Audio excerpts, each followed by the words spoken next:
নমস্কার বন্ধুরা, সবাই কেমন আছেন? আশা করি ভালোই আছেন। চন্দনা ফুড হাবে সবাইকে স্বাগত জানাই। তো আজকে আমি একটা রেসিপি বানিয়েছিলাম, আমি একা। তো সেটা হচ্ছে চকলেট চিজ কেক। তো আমি অনেক দিন ধরে ভাবছিলাম যে এই রেসিপিটা বানাবো, বিকজ এটা এখন ইন্টারনেটে ভাইরাল যাচ্ছে। মানে ম্যাক্সিমাম ফুড ব্লগার বা যারা খাবার বানায় সবাই দেখলাম এটা বানাচ্ছে, তো আমিও বানিয়ে নিলাম। তো আপনারা এখানে আমার ফেস রিয়াকশন দেখে মেবি বুঝতে পারছেন যে কেমন হয়েছিল। তো চলুন দেখে নেওয়া যাক আজকে রেসিপির জন্য আমি কী কী ইউজ করেছি। তো এখানে আমি নিয়েছিলাম গুড ডে বাটার বিস্কুট। আপনারা যে কোনো রকমের বিস্কুট ইউজ করতে পারেন বেসের জন্য, মানে কেকটার বেসের জন্য। তারপরে আমি নিয়েছিলাম আমুলের ফ্রুট নাট চকলেট। আপনার যে কোনো ধরনের চকলেট নিতে পারেন। তারপরে এখানে নিয়েছিলাম ক্রিম চিজ, দিয়ে বাটার নিয়েছিলাম, আর নিয়েছিলাম পনির। তো ফার্স্টে আমি এখানে বিস্কিটের প্যাকেটটা ওপেন করলাম। তো আমার এখানে প্যাকেটের মধ্যে এই একটা প্যাকেটই এনাফ, আমার দুটো প্যাকেট লাগেনি। তো আপনার যেরকম বা যতটা পরিমাণের কেক বানাবেন সেরকম বুঝে আপনারা বিস্কিট ইউজ করবেন। তো বিস্কুটটাকে ভালো করে মিক্সিতে দিয়ে গুঁড়িয়ে নিতে হবে। তো আজকের এই কেকের রেসিপিটা কিন্তু উইদাউট ওভেন বা গ্যাস ছাড়া বানানো হবে, অর্থাৎ আগুনের ইউজ করা হবে না। তো কীভাবে বানানো হয় দেখতে হলে কিন্তু শুরু থেকে শেষ অবধি ভিডিওটা দেখতে হবে। তো এখানে বুঝতে পারছেন যে বিস্কিটটা একদম গুঁড়ো গুঁড়ো হয়ে গেছে। তো এবার এটাকে যে কন্টেনারের মধ্যে আপনারা কেকটা বানাতে চান সেটার মধ্যে ডাইরেক্ট ঢেলে নিতে হবে। তো এখানে আমি একটা টিফিন বক্স নিয়ে নিয়েছি। অ্যাকচুয়ালি এই কেকটাকে টিফিন বক্স চিজ কেক বলা হয়। তো মূলত এই কেকটার জন্য টিফিন বক্সের ইউজ করা হয়। তো আপনারা যেরকম পরিমাণ খেতে চান সেই ধরনের টিফিন বক্স ইউজ করবেন। তো তারপর এখানে আমি নিউট্রালাইটের বাটার নিয়ে নিয়েছিলাম। তো যতটা পরিমাণ বাটার আমি ইউজ করব সেই বাটারটাকে আগে একটা পাত্রে নিয়ে একটু গলিয়ে নিতে হবে। তো দেখুন আমি এখানে অর্ধেকের মতো বাটার ইউজ করেছি। তো এখানে আমি বাটারটাকে ভালো করে মেল্ট করে নিয়েছি। তো এবার মেল্টেড বাটারটার সাথে আমি বিস্কুটটা মিশিয়ে নিচ্ছি। তো এখানে একবার ভালোভাবে মেশানো হয়ে যাওয়ার পরে চেপে চেপে কিন্তু টিফিন বক্সের মধ্যে একেবারে ভালোভাবে জিনিসটাকে বসিয়ে দিতে হবে। এবারে আমরা এখানে পনির নিয়ে নিয়েছি। এখানে আমি রেড কাউয়ের পনির ইউজ করেছি।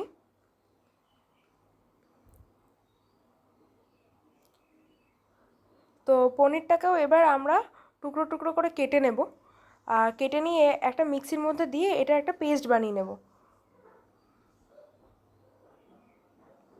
তো এই যে নিয়ে নিয়েছি মিক্সি, আর দেখুন আমি হাতের সাহায্যে তাও একটু করে স্ম্যাশ করে দিচ্ছি, সেটার কোনো প্রয়োজন হবে না।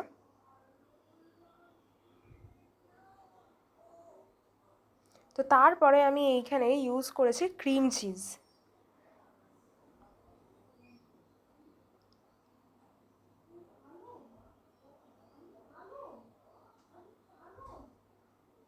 তো আপনারা পরিমাণ মতো বুঝে ক্রিম চিজ ইউজ করবেন। ক্রিম চিজটা কিন্তু স্বাদে ভীষণ নোনতা হয়, বাট খুব ক্রিমি টেক্সচার হয়, সেই কারণে আমি ইউজ করেছি। তো যেহেতু এটা নোনতা স্বাদের হয় তো সেই ব্যালেন্স করে আপনারা চিনি ইউজ করবেন। এখানে দেখুন আমি এক বাটি মতো চিনি নিয়ে নিয়েছি, আর তার সঙ্গে নিয়ে নিচ্ছি অল্প পরিমাণে দুধ।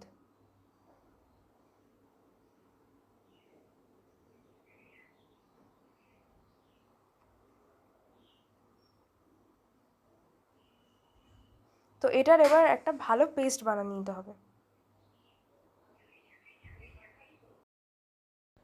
তো এখানে আমাদের পেস্ট বানানো হয়ে গেছে।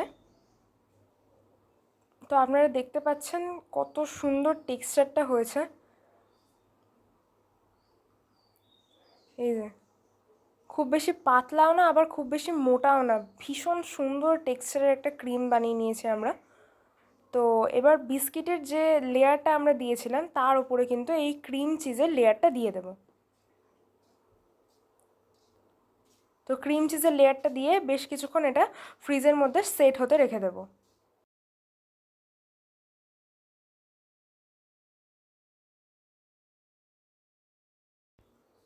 তারপরে আমরা এখানে নিয়ে নিয়েছি আমুলের ডার্ক চকলেট। তো আপনার ডার্ক চকলেটের জায়গায় কিন্তু যে কোনো ধরনের চকলেট ইউজ করতে পারবেন, অর্থাৎ ডেয়ারি মিল্কও ইউজ করতে পারেন, কিংবা যেটা আপনাদের পছন্দ সেরকম চকলেট ইউজ করবেন। তো চকলেটটাকে মেল্ট করে নেব। তো সেই জন্য আমি মিক্সিতে টুকরো টুকরো করে চকলেটটা দিয়ে দিচ্ছি। আর এখানে আমি নিয়ে নিয়েছি ওরিও বিস্কুট। ওরিও বিস্কুটটাকে আগে প্যাকেটের মধ্যে একটু গুঁড়ো করে তারপরে মিক্সিতে দিয়ে দেবো। আর এখানে আপনাদের দেখানো হয়নি, আমি চকলেটটা একবার মেল্ট করার সময় একটু বাটার দিয়ে দিয়েছিলাম। তো বাটারটা অপশনাল, আপনারা দিতেও পারেন নাও দিতে পারেন। তারপরে এখানে আমি একটু ক্রিম চিজও দিয়ে দিলাম। এখানে ক্রিম চিজটা দিলে টেস্টটা ভীষণভাবে এনহ্যান্স করে। আই থিঙ্ক আপনারা চকলেটটা দেখে বুঝতে পারছেন যে এখানে ওরিও বিস্কুটটা দেওয়া হয়েছে গুঁড়ো গুঁড়ো করে। তো ওরিও বিস্কুটটা হালকা গুঁড়ো করে দেওয়ার এটাই সুবিধা যে যখন একটা বাইট নেব সেই বাইটের মধ্যে ওরিও বিস্কিটের ফ্লেভারটাও আসবে আর বিস্কিটটাও মুখের মধ্যে পড়বে, তাই টেস্টটা আরও ভালো লাগবে। তো তারপরে ফ্রিজে যেটা রেখে দিয়েছিলাম আমি, সেটা সেট হয়ে যাওয়ার পর বার করে সেটার ওপরে এই চকলেটের লেয়ারটাও দিয়ে দেবো। তো চকলেটের লেয়ারটা দিয়ে এটা আবার ফ্রিজে সেট হতে রেখে দেবো। তো এটা আমি পরের দিন সকালে খুলেছি। তো দেখুন এটা কি সুন্দরভাবে সেট হয়ে গেছে। দেখুন এটা কিন্তু পড়ে যাওয়ার চান্সও নেই, খুব সুন্দরভাবে এটা সেট হয়েছে। তো এটা এবার আমি কেটে নেব। তো আমি প্রথম দিকে একটু ভয় পাচ্ছিলাম বলে মাকেই বললাম যে কেকটা যেন কাটে, বাট সত্যি বলতে কি মা প্রথমে কেকটা কাটতে গিয়ে আমার পুরো মনটা ভেঙে ফেলেছে। কারণ কি না, আমি যেরকম এক্সপেকটেশন ছিল যে 3টে লেয়ার একসাথে উঠবে, মা এমনভাবে কেটেছে যে শুধু চকলেটের লেয়ারটাই প্রথমে উঠলো। তো সত্যি কথা বলতে কি আমি যেভাবে বানিয়েছিলাম এখানে এই লেয়ারটাতে সব নষ্ট হয়ে গেছিলো। তাই কিছুক্ষণ বাদে আমি নিজেই চেষ্টা করছিলাম যাতে আমি পুরো প্রপার ওয়েতে আপনাদের দেখাতে পারি 3টে লেয়ার। এই যে আই থিঙ্ক আপনারা বুঝতে পারছেন, এখানে বিস্কিটের লেয়ার, দেন মাঝখানে ক্রিম চিজের লেয়ার, দেন ওপরে চকলেটের লেয়ারটা।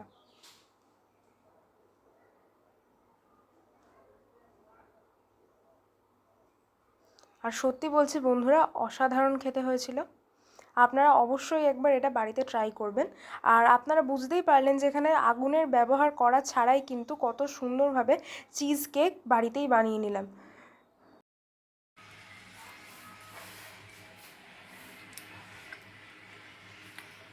একদমই ভালো খেতে হয়েছে।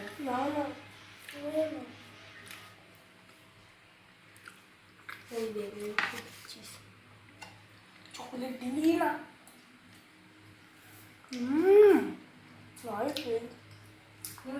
আমি একটুখানি চকলেট পেলাম না, পুরো চিজ আর পুরো biscuit.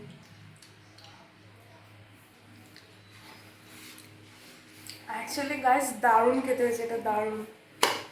Even I to love it.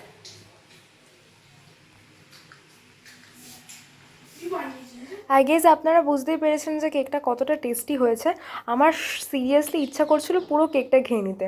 তো যাই হোক, আপনারা হয়তো অনেকেই বাইরে রেস্টুরেন্ট থেকে কেক খান, মিয়োমোর কিংবা আরও অনেক জায়গা থেকে cake Khan, cheese cake, but এটা একবার অন্তত আপনারা বাড়িতে ট্রাই করবেন। সত্যি বলছি ভীষণ টেস্টি খেতে, ভীষণ সুন্দর খেতে। অ্যান্ড একবার যখন আপনারা ট্রাই করবেন না, আপনাদের মনে হবে বারবার বানিয়ে খাই, যেহেতু এটা বানানো ভীষণ ইজি। তো আজকের ভিডিওটা ভালো লাগলে অবশ্যই একটা লাইক করে দেবেন আর কমেন্ট করে জানাবেন কেমন লাগলো। তো ভালো থাকবেন, সুস্থ থাকবেন। ধন্যবাদ বন্ধুরা।